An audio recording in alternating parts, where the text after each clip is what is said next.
অতীত ভুলে যাও মিয়া, অতীত ভুলে যাও। বাপ দাদা 14 গোষ্ঠী এই ময়মনসিংহে বড় হয়েছে।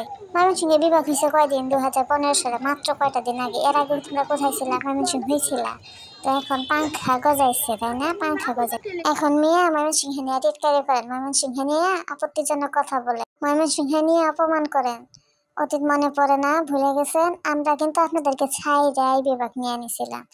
ঢাকা বিভাগ আপনাদেরকে দত্তক নিছিল, দত্তক। এখন আর ভালো লাগতেছে না, তাই আবার ঠেলাঠেলি করে আমাদের কাছে পাঠাইতেছিলে।